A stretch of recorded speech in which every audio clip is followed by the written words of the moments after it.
Որոշ չինովնիկներ ոչ միայն հանրությանն են խաբում, այլ նաև իրենց վերադասին։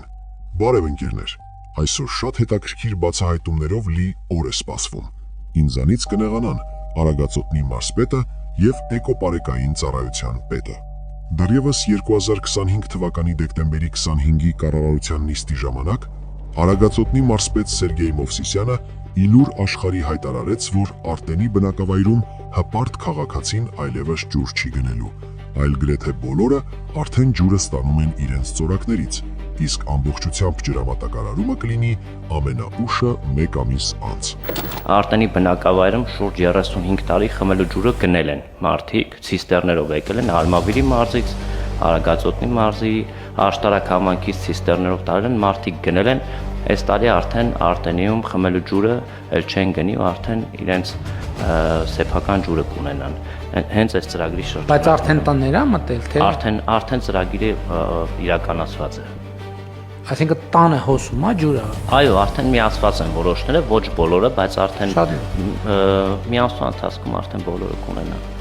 Ընկերներ, այսօր մարտի 11-ն է, բայց Արտենիում ջրի խնդիրը լուծված չէ, հակառակ, դեռ աշխատանքները ավարտված չեն։ Դրա մասին են վկայում այս լուսանկարները, որոնք արված են ընդամենը 2 օր առաջ։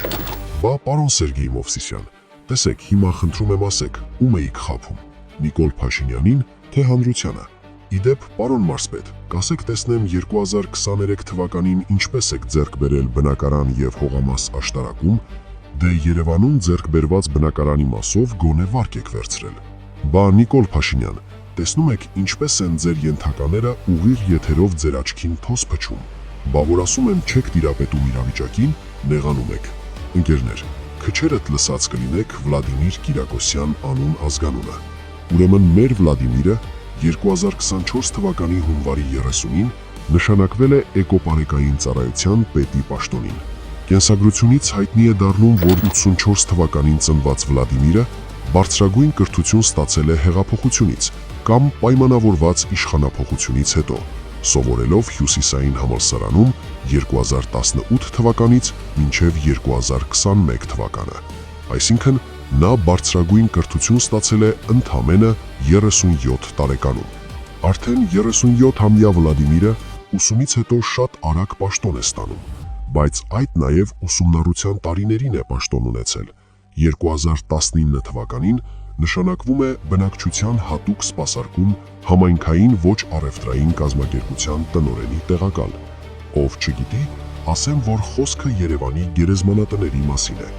Արդեն 2021 թվականին անցնում է նոր պաշտոնի՝ Երևան ջեք ՓԲԸ գլխավոր տնօրենի օգնականի հաստիքին։ 2022 թվականին էլ նորից փոխում է աշխատավայրը, ստանալով անտառային կոմիտեի նախագահի պաշտոնը, որտեղ աշխատում է մինչև 2024 թվականը։ Ընկերներ, մեր էկոպարեկ Վլադիմիրը շատ արագ սկսում է այսպես ասած լավ աշխատել։ Այնքան լավ է աշխատում, որ հասցնում է 2019 թվականի արտադրության Mercedes Mach-ի մեքենա ձեռք բերել։ Նաև ասում են, որ Արեշում Վլադիմիր Կիրակոսյանը կարողանում է գեղեցկության սրահ ձեռք բերել, որը իր հայտարարագրում նշված չէ, բայց ես ձեզ հնարավորություն եմ ընձեռում դիտելու մեքենան և գեղեցկության սրահը մեկ լուսանկարում։